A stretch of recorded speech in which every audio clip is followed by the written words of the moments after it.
On TikTok yesterday, I had a guy tell me that he doesn't need to keep the law of Moses because he's under the law of liberty now.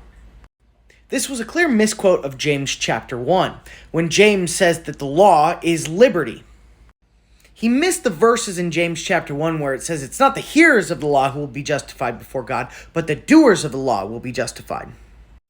Also missing the fact that James is one of the most pro-Torah books in the entire Bible.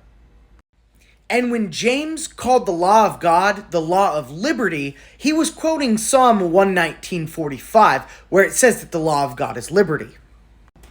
And Psalm 119 is the longest single chapter in the entire Bible, and it is all about how incredible it is when you follow God's commandments.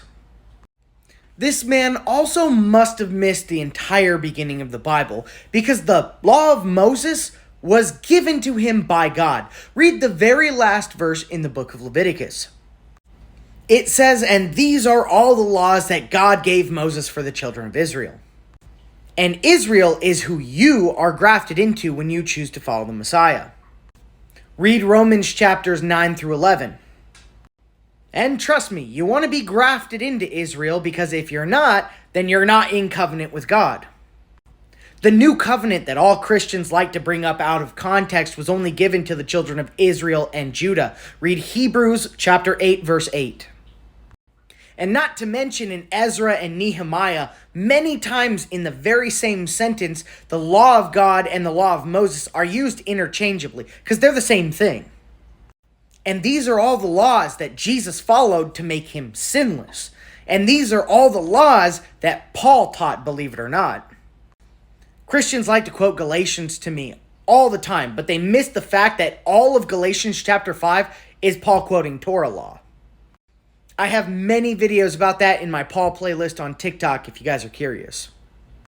But it just makes me really sad. Most Christians have no idea what Scripture actually says, because the only thing they were taught to do is cherry pick verses that make them feel good about themselves. If everybody's being honest with themselves, they want to have their cake and eat it too. They want the easiest way into heaven possible. They want to believe that all you have to do is accept Jesus into your heart, and then boom, doesn't really matter what you do, you're getting a one-way ticket into heaven. But Scripture doesn't support that. Nothing Paul said supports that. Nothing Jesus said supports that. Nothing the Torah says supports that. It's not law or Jesus. It's Jesus and law.